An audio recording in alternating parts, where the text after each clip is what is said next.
Las causas de muerte potencialmente evitables en el paciente politraumatizado se refieren fundamentalmente a los cuadros de obstrucción de la vía aérea, referidos fundamentalmente al trauma directo, a los vómitos, sangre y cuerpos extraños en la vía aérea, y las lesiones torácicas, fundamentalmente el neumotórax a tensión, las heridas torácicas abiertas, el tórax inestable y el hemotórax masivo. En tercer lugar, lo representa esta mortalidad también las heridas sangrantes, el shock hipovolémico fundamentalmente, y por último lugar las lesiones craneoencefálicas, fundamentalmente las lesiones de tipo expansivo.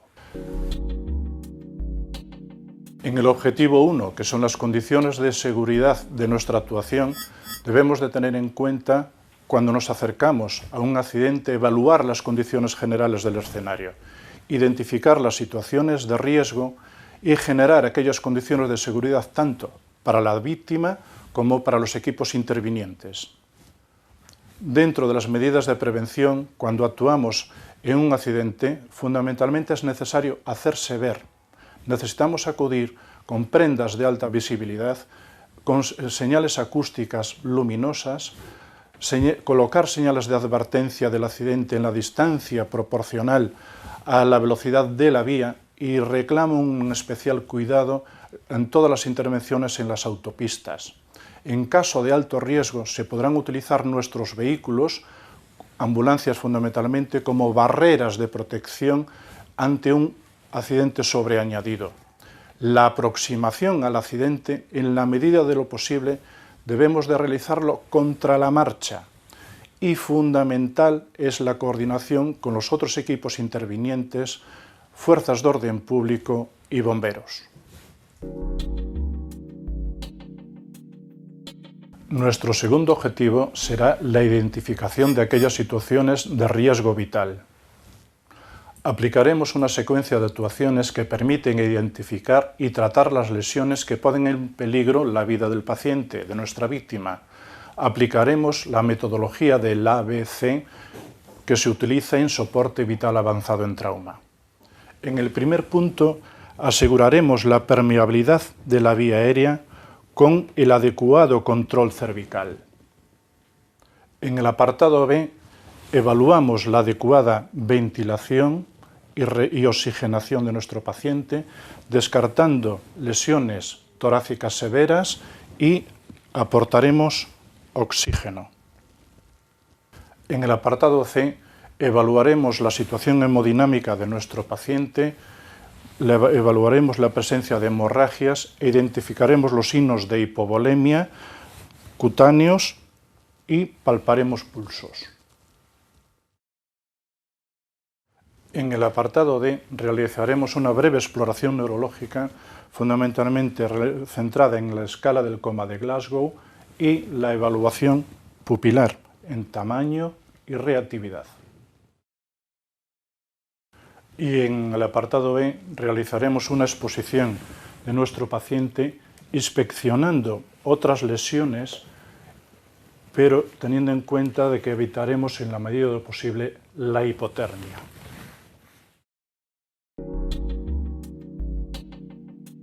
El tercer objetivo de nuestra actuación se refiere a la aplicación de medidas salvadoras in situ.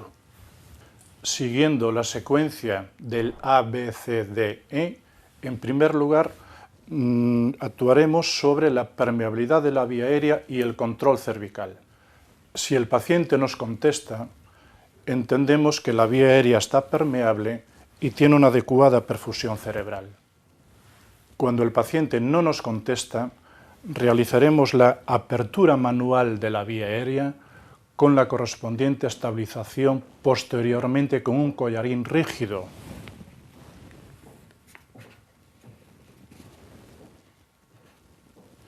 Inspeccionaremos la vía aérea, aspiraremos secreciones, vómitos, sangre y permeabilizaremos la vía aérea con la colocación de la conocida cánula de Guedel. En algunos casos será necesario el aislamiento definitivo de la vía aérea.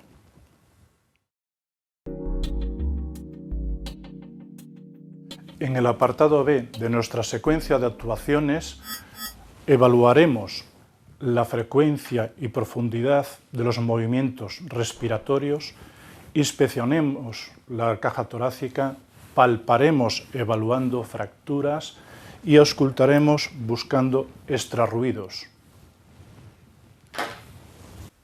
Entendemos como signos de inestabilidad respiratoria cuando nuestro paciente respira más de 30 respiraciones por minuto o menos de 10, la presencia de movimientos asimétricos del tórax, la presencia de un excesivo trabajo respiratorio, fundamentalmente tiraje y uso de la musculatura accesoria, la presencia de enfisema subcutáneo, la presencia de heridas penetrantes, el silencio auscultatorio en algún campo pulmonar, la presencia de cianosis y la presencia también en nuestro monitor de saturaciones de oxígeno por debajo de 90% con el aporte de oxígeno.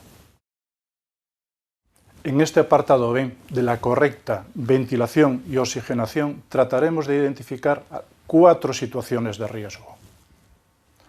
En primer lugar, identificaremos el neumotórax a tensión, caracterizado por la elevación de uno de los hemitórax, la posible presencia de enfisema subcutáneo, la percusión timpánica y el silencio auscultatorio. El tratamiento del neumotórax a tensión consiste en la inserción de una cánula de grueso calibre en el segundo espacio intercostal, línea medioclavicular, y la inserción de la válvula de Heimlich para permitir un efecto valvular y la evacuación del aire de la cavidad pleural. El neumotórax abierto lo corregiremos aplicando una gasa vaselinada sobre la herida soplante, sellaremos por 3 lados, permitiendo un lado abierto, y de esta manera realizaremos un efecto valvular. El hemotórax masivo consiste en la presencia de sangre en el espacio pleural. En este caso, si inestabiliza gravemente a nuestro paciente, se procederá a una inserción de un catéter en el quinto espacio intercostal, línea medioaxilar.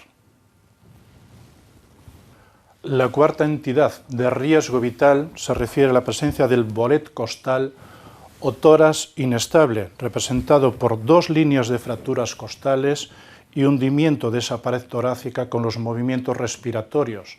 En este caso procederá la adecuada analgesia y casi siempre el soporte respiratorio avanzado. En el paciente politraumatizado con lesiones torácicas severas es fundamental la analgesia. Con ello mejoraremos especialmente el trabajo respiratorio.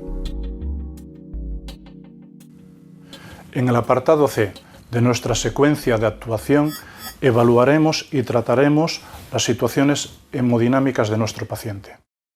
En primer lugar, evaluaremos a nuestro paciente y buscaremos puntos de sangrado y su control en caso de que no se hayan realizado en otro momento. En la evaluación del estado circulatorio nos basaremos fundamentalmente en la evaluación del color de su piel, sudoración, buscaremos signos de bajo gasto, temperatura, frialdad y evaluaremos pulsos.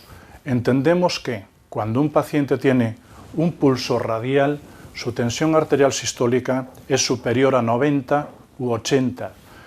Cuando el paciente presenta pulso femoral, entendemos que su tensión arterial sistólica es superior a 70, y si el paciente presenta solo pulso carotídeo, entendemos que su tensión arterial es superior a 50.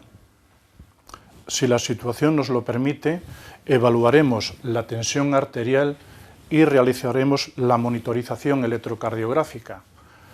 En función del estado hemodinámico, se canalizarán al menos 2 vías periféricas de grueso calibre e iniciaremos el aporte de cristaloides en cantidades de 500 mililitros para un adulto y de 20 mililitros por kilo de peso en el caso de los niños, y continuaremos en función de la respuesta de nuestro paciente al aporte de líquidos. Ante toda actuación frente a un paciente politraumatizado, debemos de tener siempre en cuenta la seguridad del paciente, la seguridad del equipo. Debemos priorizar la apertura de la vía aérea sobre otras maniobras. Es fundamental también la asistencia in situ previa a la extracción del paciente, salvo en aquellos casos de riesgo sobreañadido. Debemos sospechar también lesión de columna, especialmente cervical, en todo paciente politraumatizado inconsciente. Debemos procurar una analgesia adecuada de todo el paciente politraumatizado. Recordar también que varias lesiones no graves pueden inestabilizar al paciente. El paciente politraumatizado debe reevaluarse continuamente y, como norma fundamental de la asistencia al paciente politraumatizado, debemos seguir la metodología del A, B, C del trauma.